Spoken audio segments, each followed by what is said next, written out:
सहनाववतु सहनौ भुनक्तु सह वीर्यं करवावहै तेजस्विनावधीतमस्तु मा विद्विषावहै। ओम शांति शांति शांति। वैदिक जीवन पद्धति की इस कक्षा में आप सभी का हार्दिक स्वागत है, अभिनंदन है। हमारा संपूर्णता से जीवन व्यवस्थित हो, मर्यादित हो, संयमित हो। हम वेद के अनुसार अपने जीवन को जिए, वेदानुकूल आचरण करें। इससे विपरीत आचरण करने में कभी भी हमारा कल्याण नहीं हो सकता है। अतः जो इस कल्याणी वेदवाणी का स्वाध्याय करते हैं उनका जीवन दिव्यता से, भव्यता से, धीरता, गंभीरता से, वीरता से परिपूर्ण हो जाता है और सफल हो जाता है जीवन। स्वर्ग की प्राप्ति होती है, स्वर्ग जो हमारे जीवन को दिव्यता से परिपूर्ण करता है। हम दिव्य गुणों से युक्त हों, अद्रोह की भावना से युक्त हों, ऐसी भावना, ऐसी कामना हमारी होनी चाहिए। हम ऋग्वेद के द्वितीय मंडल के 41वें सूक्त का स्वाध्याय कर रहे हैं और इस सूक्त में बहुत ही सुंदर सुंदर वेद मंत्रों का स्वाध्याय हमने किया जो इस जीवन और जगत के लिए अत्यंत महनीय, अत्यंत ग्रहणीय हैं। आज इस सूक्त के अंतिम मंत्र का हम स्वाध्याय करेंगे जिसमें यह कामना की गई है कि हम द्रोह शून्य हो, हमारे अंदर द्रोह की भावना ना हो, दिव्य गुणों का आधान हो, उनको अपनाने का, उनको आत्मसात करने का प्रयत्न करें और यजनशील हो, यज्ञमय जीवन हमारा हो, कल्याणमय जीवन हो, ऐसी भावना, ऐसी सद्कामना इस वेद मंत्र में की गई है। तो इस वेद मंत्र को प्रथम हम लिखते हैं, फिर चर्चा आपके समक्ष करते हैं इसकी।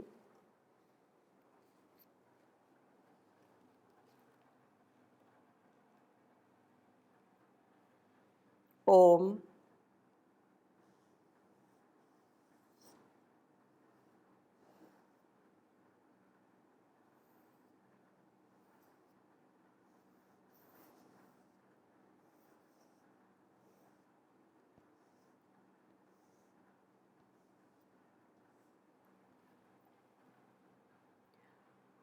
आवामुपस्थम अद्रुहा।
देवाः सीदन्तु यज्ञाः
इहाद्य सोम पीतये।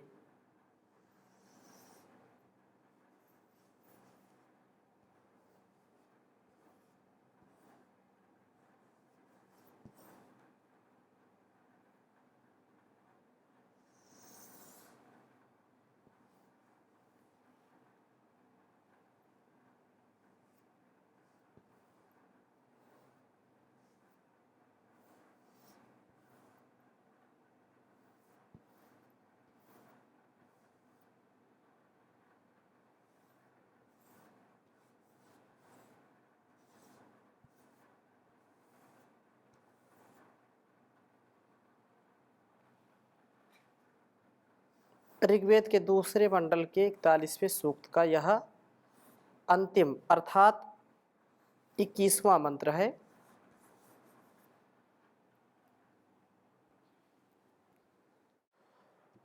ओम आवामुपस्थमद्रुहा देवाः सीदन्तु यज्ञाः इहाद्य सोम पीतये। ओम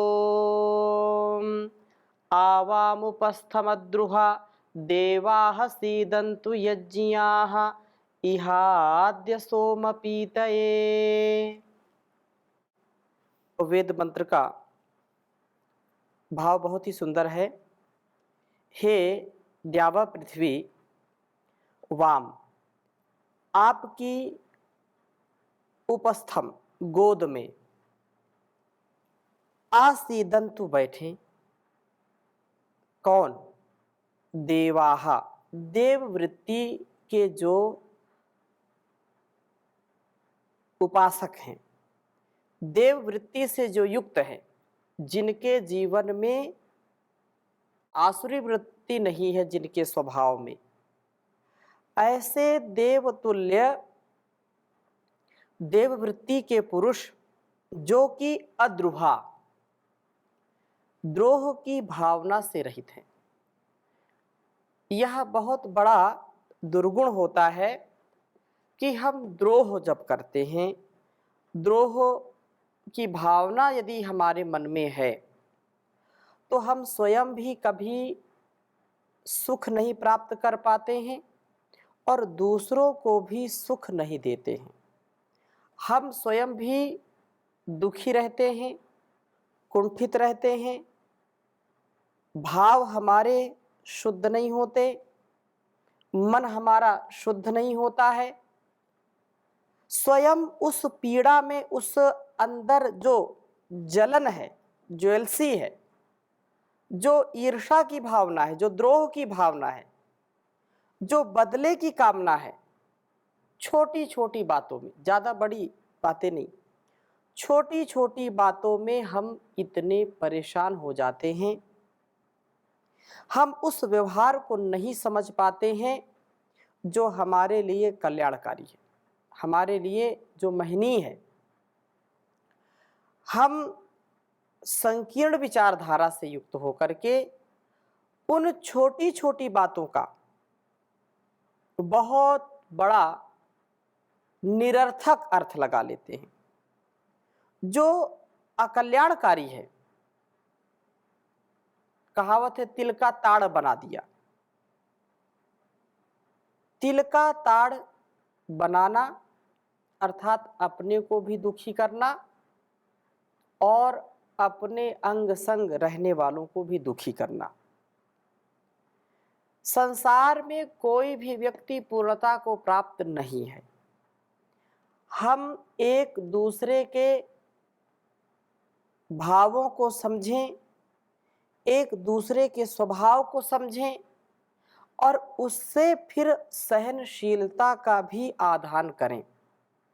यदि हम सहनशील होकर के उदार भाव से, प्रेम करुणा वात्सल से, स्नेह से युक्त होंगे तो हमारे अंदर ऐसा सामर्थ्य आएगा और हम द्रोह रूपी यह जो अवगुण है, यह जो सबसे बड़ा दुर्गुण है, इससे मुक्त हो जाएंगे, प्रेम से युक्त हो जाएंगे।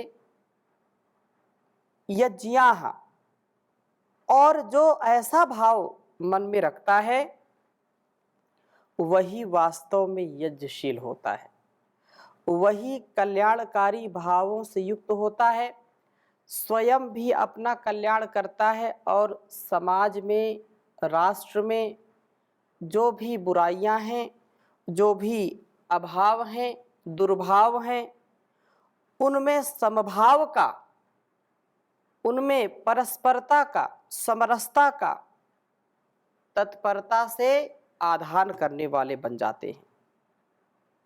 हम कभी भी अपने जीवन में अकल्याणकारी कर्मों को ना करें। परम पूज्य श्री स्वामी जी महाराज कहते हैं कि बार बार गलत विचार आते हैं, परंतु उन गलत विचारों का एक बार भी आदर ना करें, और जो अच्छे विचार आते हैं वो ठहर नहीं पाते हैं। धर्मस्य त्वरितः गति, जो ठहराव है उस ठहराव को बना कर के रखें, क्षणिक ठहराव को हम दीर्घ काल का बना लें। हमारे मन में जब भी सद्विचार आए, सद्व्यवहार की भावना आए, तो उसको बढ़ाने का प्रयत्न करना चाहिए, क्योंकि जैसे खेत में खरपतवार अपने आप उग जाता है, अपने आप वह खरपतवार उग करके संसार में जो भी कृषक होते हैं कितना अच्छा खेत बना लें, लेकिन वह खेत में जब निराई गुड़ाई छोड़ देगा, जब अक्रिय हो जाएगा, निष्क्रिय हो जाएगा, तब निसंदेह खरपतवार अपने आप उग आते हैं। तो फिर इसको कैसे समझें, कैसे जानें, कैसे इससे निजात पाएं, छुटकारा पाएं, उसके लिए जागरूकता परम आवश्यक है। जागरूक होकर के अपने मन में जो खरपतवार आते हैं, जो गलत विचार आते हैं, गलत व्यवहार हम स्वीकार करके उनका आदर करते हैं, उनका सत्कार करते हैं, तो एक गलत विचार आया और अपने साथ पूरे समूह को आमंत्रित कर देता है। एक बुराई हजारों बुराई को जन्म दे देती है। इसलिए इसका निर्मूलन करें, इसका उन्मूलन करें, इसको काट दें, जड़ से ही हटा दें। यद्यपि इतना संभव नहीं है, रोज इस काम को करना पड़ेगा। जितने गलत विचार आते हैं, हमको उससे कई गुना अच्छे विचारों को धारण करने का प्रयत्न करना चाहिए। स्वाध्याय से, सत्संग से, सद्विचार से, सद्व्यवहार से जब इसका हम आचरण करते हैं तो निसंदेह हमारा अतिशय कल्याण होता है। एक बार भी हम गलत निगाह से, गलत दृष्टि से, गलत मन से, गलत कुछ भी करने का प्रयत्न नहीं करते हैं, नहीं तो बार बार ये गलतियां होती रहती हैं। अतः हम यह बहुत ही अच्छी प्रकार से समझ लें कि अद्रोह की भावना से और यज्ञी भावना से सदा ओतप्रोत रहे। लोग ज्ञान प्राप्त करें, शक्तिशाली हों, इस ज्ञान और शक्ति को प्राप्त करके वे द्रोह से रहित हुए देववृत्ति वाले व यज्ञशील बनते हैं। अद्रुहा जो यहाँ पर द्विवचनांत रखें तो द्यावा पृथ्वी का विशेषण होगा। अद्रुहा इस रूप में संधि विच्छेद करने पर देवाह का ही विशेषण बन जाता है। ये सब देव द्रोह वृत्ति से ऊपर उठे हुए यज्ञशील बन करके यह इस जीवन में अद्य आज सोम पीतये, आज ही अद्य आज ही यज्ञशील बने और सोम का पान करने वाले हों, अर्थात अपने ज्ञान विज्ञान को बढ़ा करके, संयम की डोर से बंध करके, विवेक वैराग्य से युक्त हो करके जीवन को जीने वाले बने। ये सब द्रोह वृत्ति से ऊपर उठे हुए यज्ञशील बन करके, क्योंकि यह जीवन अत्यंत महनीय है। इस जीवन को पाकर के भी यदि हमने अपने आत्मोन्नति के लिए, आत्म कल्याण के लिए शुभ कर्मों को नहीं किया, तो फिर बार बार इसी प्रकार से इस मझधार में फंसते रहेंगे, काम क्रोध लोभ मोह की अग्नि में जलते रहेंगे, भूलते भटकते रहेंगे, विषयों में अटकते रहेंगे। अतः हम इस ज्ञान को आत्मसात करें, अपने जीवन और इस जगत की कल्याण की जो भावना है उसको सदा जागृत करके रखें। समय बीतने पर कुछ प्राप्त होता नहीं है।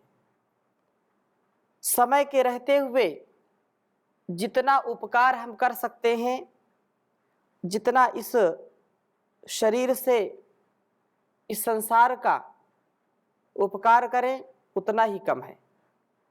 इसलिए इस वेद मंत्र की जो शिक्षा है उसको हम आत्मसात करते हुए यह सदा प्रार्थना करें उस परम पिता परमेश्वर से कि हमारी वृत्ति द्रोह शून्य हो, अर्थात द्रोह से युक्त ना हो, द्रोह की शून्यता होनी चाहिए, तथा दिव्य गुणों को अपनाने का हम प्रयत्न करें। दिव्यता से जितना हम युक्त होंगे उतनी ही हमारी गति प्रगति और सद्गति होगी। यदि हम कुत्सित विचार, कलुषित विचार अपने मन में लाएंगे तो हमारी अवनति का वो कारण बन जाएगा, हमारा जीवन कलुषित हो जाएगा। हम इन कलमशों से दूर हों और यजशील बने, तभी हम सोमपान अर्थात अपने इंद्रियों पर नियंत्रण करते हुए अपने वीर की रक्षा कर पाएंगे, अपने उत्साह की रक्षा कर पाएंगे, अपने सत्व की रक्षा कर पाएंगे। यदि हम द्रोह में फंसे रहेंगे, यदि हम कुटिलता में फंसे रहेंगे, हम अकल्याणकारी कर्मों में फंसे रहेंगे, तो कभी भी जितेंद्रिय नहीं हो सकते, कभी भी हम यशस्वी नहीं हो सकते, कभी भी तेजस्वी नहीं हो सकते हैं। इसलिए तेजस्विता के लिए अपने जीवन को उत्तम बनाने का कर्म करें। उत्तमता से युक्त जीवन हमारे लिए अत्यंत महनीय है। तो इस प्रकार से यह जो वेद मंत्र हमको आदेश उपदेश संकेत हमारे लिए कर रहा है, ओम आवाम उपस्थमद्रुहा देवाः सीदन्तु यज्ञाः इहाद्य सोम पीतये। देखो एक बात यहाँ पर हमको समझनी चाहिए कि यह अद्य, आज जो हम कर रहे हैं, जो एक पल का सदुपयोग करता है वही अपने कल को ठीक कर सकता है, और जो पल की जो है इच्छा, पल का जो सम्मान नहीं करता है, पल के बिछा करके केवल भविष्य की कामना करता है, तो वह कभी भी कल को अच्छा नहीं कर सकता। जो पल पल को पकड़ता है वह समझो कि कल को भी ठीक कर लेगा।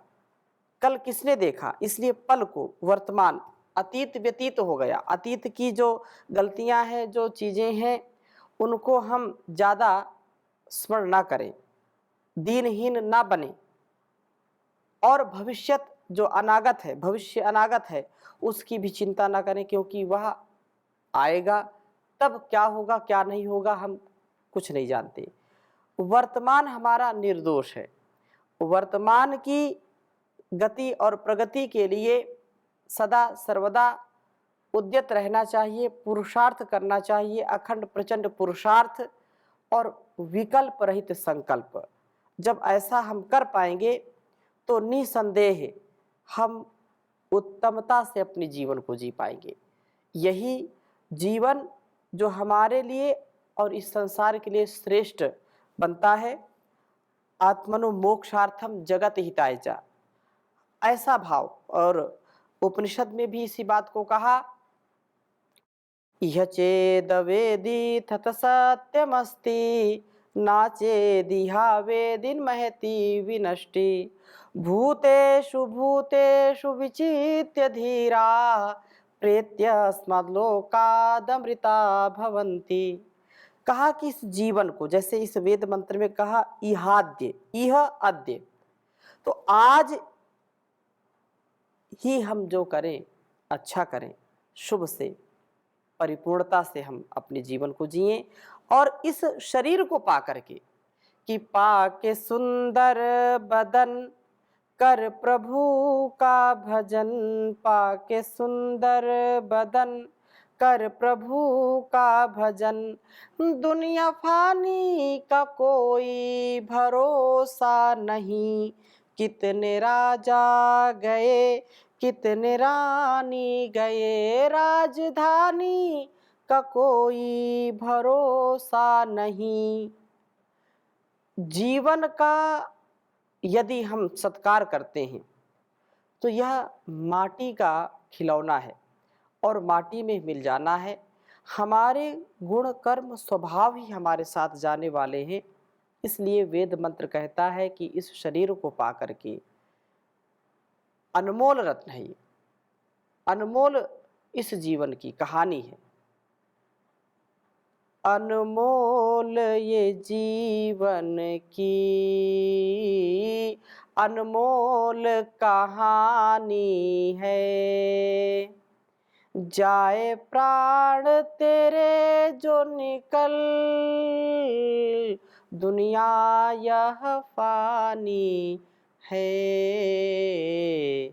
अनमोल ये जीवन की। तो ये अनमोल है। मनुष्य जन्म अनमोल रे, इसे माटी में ना रोल रे, अब तो मिला है फिर ना मिलेगा, कभी नहीं कभी नहीं कभी नहीं। तू सत्संग में आया कर, गीत प्रभु के गाया कर, सुबह शाम ओ प्यारे बंदे, मन मंदिर में झाड़ू लगाया कर, कुछ नहीं लगता मोल रे, इस मिट्टी में ना रोल रे, अब तो मिला है फिर ना मिलेगा, कभी नहीं कभी नहीं कभी नहीं। तो इस वेद मंत्र का भाव यही है कि हम अपनी इंद्रियों पर पूरा नियंत्रण रखें और अपने संयम से, अपनी मर्यादा से, अपने अनुशासन से कभी विपरीत आचरण ना करें। संपूर्ण इस सूक्त में भिन्न भिन्न जो वेद मंत्रों को हमने पढ़ा, उसमें उत्तम जीवन बना करके, उत्तमोत्तम कर्मों को करके इस जीवन और इस जगत का उद्धार करना, यही बात है। और इस उत्तमता की प्रेरणा देने वाले जितेंद्रिय इंद्र, जो आकुल पुरुषों को सुखी करने वाले सन्यासी का जो अग्रिम सूक्त में वर्णन है, यह कपिंजल है। इस प्रकार से, क्योंकि इस वेद मंत्र और इस सूक्त में जो द्यावा पृथ्वी इस देवता है और ऋषि गृत्समदः हैं, छंद गायत्री स्वर षडज थे। आगे के जो सूक्त है उनमें भी बहुत सुंदर चर्चा है। दुखाकुल संसार को सद्वचनामृतों से सुखी व शांत करने वाला यह कपिंजल है। स्वयं जितेंद्रिय बन करके औरों को वैसा बनाने का उपदेश करता है। इसलिए क्योंकि इंद्रियां हमारी अति चंचल होती मन के साथ जब जुड़ जाती हैं, और मन जब हमारा नियंत्रण में रहता है तो यही हमारा सुख और सामर्थ्य बढ़ाने वाला हो जाता है। इसलिए प्रभु का ध्यान करें, जो कण-कण में विद्यमान है उस प्रभु को हम जाने समझें। और पथिक जी ने बहुत सुंदर भजन लिखा है इसमें, कण कण में जो रमा है हर दिल में है समाया, कण कण में जो रमा है, हर दिल में है समाया। उसकी उपासना ही कर्तव्य है बताया। दिल सोचता है खुद वो कितना महान होगा, कितना महान होगा। इतना महान जिसने संसार है बनाया। कण कण में जो रमा है, हर दिल में है समाया। देखो ये तन के पुर्जे करते हैं काम कैसे, करते हैं काम कैसे। जोड़ों के बीच उसने कब्जा नहीं लगाया। कण कण में जो रमा है, हर दिल में है समाया। एक पल की रोशनी से सारा जहान चमका, सारा जहान चमका। सूरज का एक दीपक आकाश में जलाया। कण कण में जो रमा है, हर दिल में है समाया। अब तक ये गोल धरती चक्कर लगा रही है, चक्कर लगा रही है। फिर की बना के कैसे तरकीब से घुमाया। कण कण में जो रमा है, हर दिल में है समाया। कठपुतलियों का हमने देखा अजब तमाशा, देखा अजब तमाशा। छुप कर किसी ने सबको संकेत से घुमाया। कण कण में जो रमा है, हर दिल में है समाया। हर वक्त बन के साथी रहता है साथ सबके, रहता है साथ सबके। नादान पथिक उसको तू जानने न पाया। कण कण में जो रमा है, हर दिल में है समाया, हर दिल में है समाया, हर दिल में है समाया। ओम शांति शांति शांति।